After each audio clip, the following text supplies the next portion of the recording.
हम एक दूसरे की तरफ क्यों आकर्षित होते हैं। सबसे पहली चीज होती है जिसको हम लोग कहते हैं हमारे मन की बात कोई नहीं समझ रहा, वो हमारी मन की बात समझता है, जिसे हम लोग कह देते हैं शेयरिंग।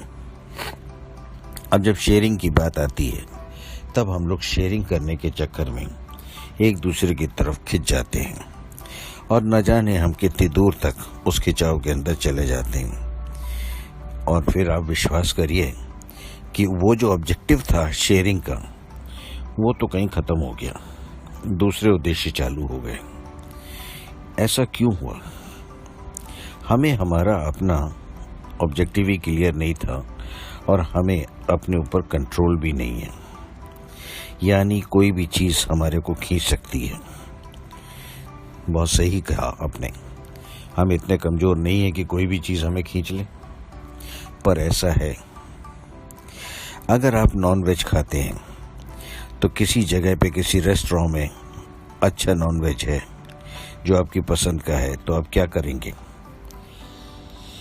आप खींचेंगे उसकी ओर और एक बार जरूर जाएंगे, वहाँ पे खा के आएंगे, और अगर पसंद आ गया तो वहाँ पे बार बार जाएंगे। ऐसा क्यों? क्योंकि वो चीज़ हमें खींचती है और आप इतने कमज़ोर हैं कि आप खींच गए। अब सबसे पहले हमने आज बात करी शेयरिंग की। मुझे एक पार्टनर चाहिए जिससे मैं शेयर कर सकूं। पर सबसे बड़ी चीज़ ये है कि मुझे शेयर करना है तो क्या करना है और क्यों करना है। अब जब ये चीज़ प्रश्न आप पूछेंगे अपने आप से तो यकीन मानो चक्कर आ जाएगा। क्या शेयर करना है? सिर्फ और सिर्फ अपने पार्टनर की, अपने घर वालों की। जो चीज़ मुझे पसंद नहीं है वो मैंने बुराई करनी है, बस ये शेयरिंग हो गई। किसी ने मुझे कहा है, बुरा लगा है, बस वो मुझे शेयरिंग करना है। लेकिन कभी हमने अपने आप से उनको ये नहीं कहा कि साहब आपका ये एक्ट बुरा लग रहा है। अगर हम उनको बोल दें तो दिल में, दिमाग में बात रही कहाँ? हमने उनको बोल दिया कि आप ऐसा कर लो, ये बात आपकी गलत है, काम हो जाएगा। आप घर में छोटे हैं, आप घर में सबसे बड़े हैं, आप बीच में हैं, कोई भी पोजीशन हो आपकी, कमोबेश सबकी स्थिति एक जैसी होती है। अब ये हमारा सिर्फ देखने का नजरिया है कि हम उसको कैसे देखते हैं। लेकिन शेयरिंग नहीं हुई, ये कहना अपने आप में बड़ा गंभीर हो जाता है। अब एक छोटा सा एग्जाम्पल सुने कि आपको अपनी बिजनेस में, आपकी सर्विस में, आपकी क्लास में, कहीं पे भी आपकी तारीफ आई, आपके लिए ताली बजवाई गई। अब क्या हुआ? आप आंख बंद करके सोच रहे हैं कि मैं किसको बताऊं जो मेरा अपना सबसे पहले है, जिसको मैं बहुत अजीज मानता हूं, अपना मानता हूं। मैं फटाक से उसको फ़ोन करूंगा और उसको इन्फॉर्म करूंगा, देखो आज ये हुआ। अब उस आदमी को, शख्स को आपने क्यों चुना? क्योंकि वो शख्स एक ऐसा शख्स है जो आपके इस चीज़ के ऊपर अप्रिशिएट करेगा, आपको तारीफ करेगा, आपको और चढ़ाएगा।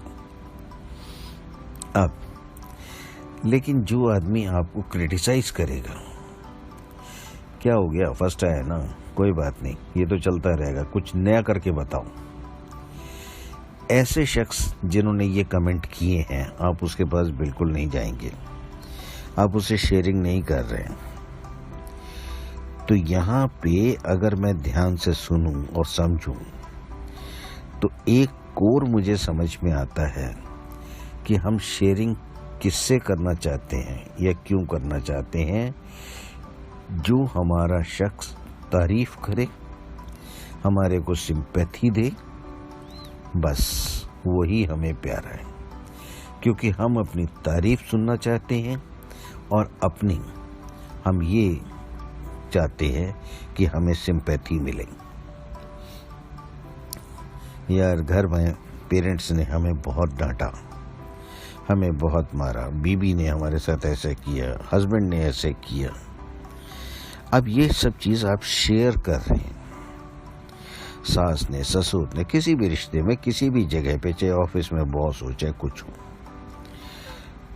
आपने अपने किसी को बताया कि देखो जी मैं तो बहुत दुखी हूँ, ऑफिस में ऐसे ऐसे होता है, ये होता है, घर में ये है।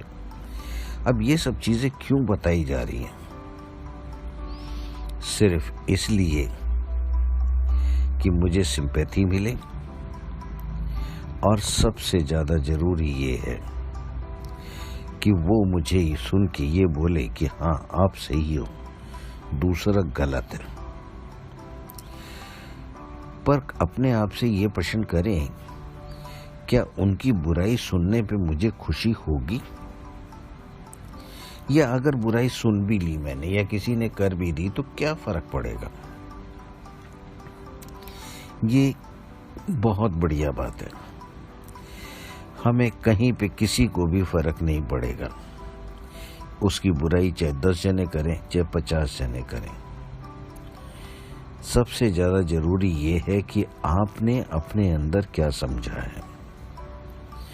यहाँ पे हमें किसी से शेयरिंग करने का कोई मतलब ही नहीं।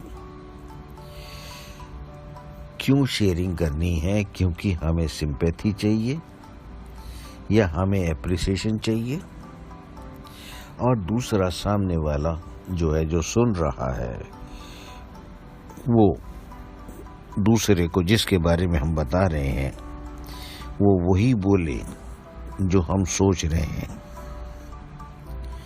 अब हम एक बात कहते हैं कि चलिए ऐसा हो भी गया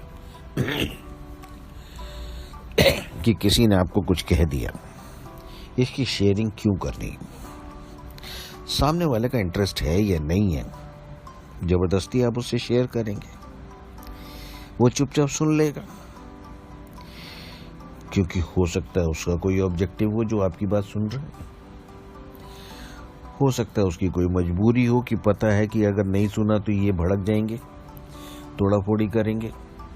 या हो सकता है कि कहीं वो आपसे प्यार करते हो कि चल ठीक है यार बोल दे, अपना किस्सा खत्म, ये आगे ना लड़े। या कोई भी रीजन हो सकता है, या उसका अपना उद्देश्य है कि चलिए मैं इसकी तारीफ करता रहूंगा, मेरा काम तो ये करता रहेगा। हर केस में चाहे आप शेयरिंग करें तो भी आप देखेंगे कि हमारी अपनी गलती होती है, और ना करें उसके बाद जो सप्रेशन हम लेते हैं वो भी हमारी अपनी होती है।